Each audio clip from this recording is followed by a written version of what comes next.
You have made your point. Now, Asauddin Owaisi, please. शुक्रिया chairman साहब, आपने मुझे बोलने का मौका दिया। मैं इस तहरीक अदम एतमाद की तायद में खड़ा हूं जिसको टीआरएस पार्टी और हमारी पार्टी ने दिया, जिसको स्पीकर साहब ने कबूल किया।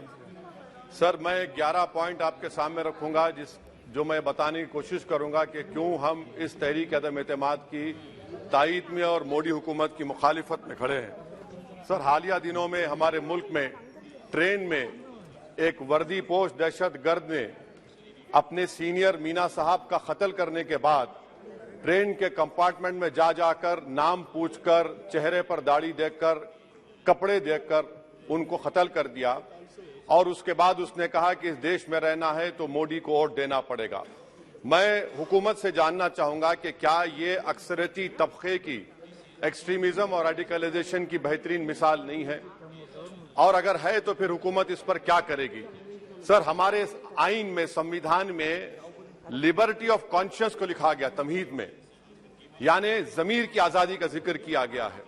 मैं हुकूमत से और खास तौर से वजीर आजम से जानना चाहता हूं कि कहां गया इस हुकूमत का जमीर, कॉन्शियस जिसको अंग्रेजी में कहते हैं, जब नूह में 750 इमारतों को बगैर ड्यू प्रोसेस फॉलो किए उनके इमारतों को मुनज़्ज़म कर दिया गया, और इसलिए कि वो मुसलमान थे, पूरे के पूरे इलीगल थे। इसीलिए पंजाब की हाईकोर्ट और हरियाणा की हाईकोर्ट ने कहा कि ये एथनिक क्लेंसिंग है। इसकी एक बेहतरीन मिसाल है उस हुकूमत की। तीसरी है कि इस मुल्क में एक नफरत का माहौल, बल्कि एक आतिश को पैदा कर दिया गया, मुसलमानों के खिलाफ नफरत का माहौल। ये इनका ये 9 साल का इनका ये कारनामा है। तीसरा सर, मणिपुर के ताल्लुक से कल बड़ा लंबा जवाब वजीर दाखिला ने दिया। सर, आसाम राइफल के ऊपर केस बुक हो जाता है, एफआईआर हो जाता है। क्या हो रहा है वहां पर? कहां गया आपका कॉन्शियस, कहां गया आपका जमीर जब वहां की महिलाओं की अस्मत रेजी की जा रही है?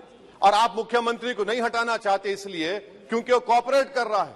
सर, मैं हरियाणा और मणिपुर के वजीर आला के लिए किसी शायर ने अच्छा कहा था कि कुर्सी है तुम्हारा ये जनाजा तो नहीं, कुछ कर नहीं सकते तो उतर क्यों नहीं जाते।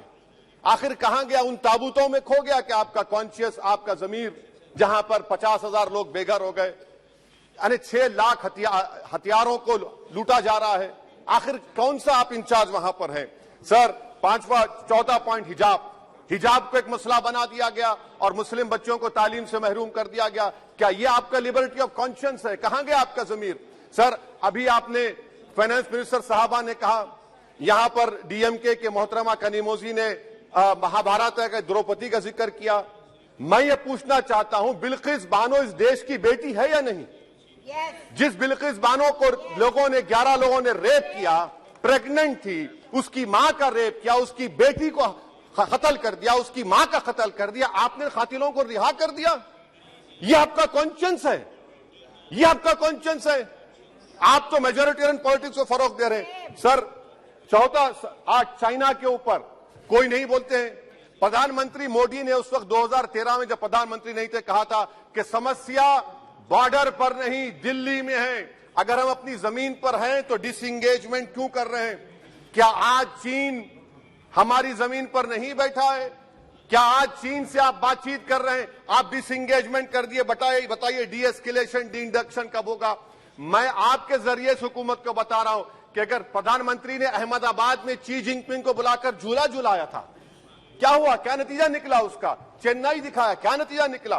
सर, इसलिए चीन पर बोलिए, चीन को उखाड़ कर फेंकिए। सर, और एक पॉइंट जिस पर मैं मुखालिफ तायद में खड़ा हूं, हाई इन्फ्लेशन है इस मुल्क में, हाई अनएम्प्लॉयमेंट है, स्टैग्नेटिंग कंजम्पशन है। इसकी वजह से महिलाओं में हाई एनीमिया लीड कर रहा है। ये हुकूमत इसकी जिम्मेदार है। सर, कुलभूषण जाधव कहां है? पाकिस्तान में बैठा है, आप क्यों नहीं लेके आते? आप विश्वगुरु कहते हैं, कुलभूषण जाधव को भूल गए आप। कतर में 8 नेवी ऑफिसर 1 साल से जेल में हैं, आप नहीं ला सके उनको। सर, और एक चीज, 1991 का प्लेसेस ऑफ वर्शिप एक्ट इस ऐवान में पास किया गया था कि तारीख के जख्मों को नहीं खुरेदा जाएगा। आप खुरोद रहे हैं उनको। मैं आपको इंतबाह दे रहा हूं, वार्न कर रहा हूं, इस मुल्क को 90 के दहे में मत लेकर जाइए। 91 का एक्ट सुप्रीम कोर्ट में जवाब दीजिए कि आपकी हुकूमत 91 प्लेस ऑफ वर्शिप एक्ट की कायम है, उस पर कायम रहेगी। यूसीसी सर, इस यूसीसी का फार्मूला क्या है?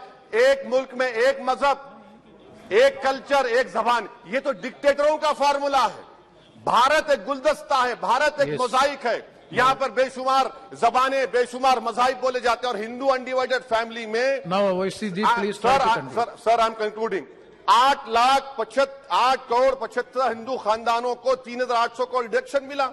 इसके बारे में आप क्या कहेंगे सर? और मैं कंक्लूड करने से पहले आपको बताना चाह रहा हूं कि माइनॉरिटी वेलफेयर का बजट 40% कम कर दिया गया। पढ़ो प्रदेश, प्री मैट्रिक स्कॉलरशिप कम कर दी गई, मौलाना आजाद फाउंडेशन खत्म कर दिया गया फेलोशिप, और इसकी वजह से 1,80,000 मुसलमान हायर एजुकेशन में गायब हो चुके हैं। सर, मैं इख्तिताम में कह रहा हूं कि पसमानदा मुसलमान से प्रधानमंत्री को बड़ी मोहब्बत है। ये कौन सी आपकी मोहब्बत है पसमानदा, जो आपका एक मुसलमान मिनिस्टर नहीं है वहां पर? इखलाक से लेकर, पीलू खान से लेकर, अफान अंसारी से लेकर लुकमान अंसारी, मॉब लिंचिंग पूरे पसमानदा मुसलमान की होती है। पावर लूम बंद है अंसारियों के, कुरैश बरादरी का कारोबार बंद किया जाता है। स्पीकर सर, मैं कंक्लूजन में अभी कल हमारे होम मिनिस्टर ने कहा था क्विट इंडिया। अगर इनको मालूम हो जाए कि क्विट इंडिया का नारा एक मुसलमान ने दिया था तो वो भी नहीं बोलेंगे। वो नहीं मालूम था उनको। उसका मैं कंक्लूड कर रहा हूं, उसका नाम यूसुफ मेहर अली था सर। यूसुफ मेहर अली ने क्विट इंडिया का नारा बनाया, जिसको महात्मा गांधी ने सारे देश में एक पैगाम किया। मैं कंक्लूड कर रहा हूं सर, इस देश में अगर आज क्विट इंडिया करना है तो कहना पड़ेगा चाइना क्विट इंडिया। जो गौ रक्षक है, जिसका नाम मोनू है, वो आपके लिए मोनू डार्लिंग बन गया है, उसको कहिए क्विट इंडिया। सर, जो लोग तुष्टीकरण की राजनीति आप कर रहे हैं, आप हिंदू अक्सरियती लोगों में हथियार बांट रहे हैं, ये आप देश के लिए खतरा पैदा कर रहे हैं। Now, तो please, sir, I am concluding. इसीलिए हम आपसे अपील कर रहे हैं कि हुकूमत से कह रहे हैं कि आप जो सियासत कर रहे हैं, इससे नुकसान देश को होगा। प्रधानमंत्री जब खड़े होकर जवाब देंगे, हम उनसे पूछना चाह रहे हैं, पॉइंटेड क्वेश्चन है, क्या देश बड़ा है या हिंदुत्व गोलवालकर की आइडियोलॉजी बड़ी है? मैं इस तहरीक अदम एतमाद की तायद में खड़ा हूं और हुकूमत की मुखालिफत में। सर, एक आधा मिनट सर। सर, दो लोग, दो महाज है इस मुल्क में, एक चौकीदार है, एक दुकानदार है। एक चौकीदार, एक दुकानदार है। जब जुल्म हम पे होता कोई मुंह नहीं खोलते। यूएपीए का कानून अमित शाह ने लाया, इन दुकानदारों ने तायद की। आज उस यूएपीए का कानून में 83 साल का बुढ़ा सिपर खत्म करो, सिपर नहीं होने से मर गया। आखिर कब तक दुकानदार और चौकीदार हमारी लाशों पर सियासत? सर, हम कंक्लूडिंग, कब तक सियासत करेंगे? अगर आप जुल्म के खिलाफ आवाज नहीं उठाएंगे तो आपकी दुकानदारी नहीं चलेगी, चौकीदार को पता धन्यवाद तीसरा महाज करेगा। शुक्रिया सर।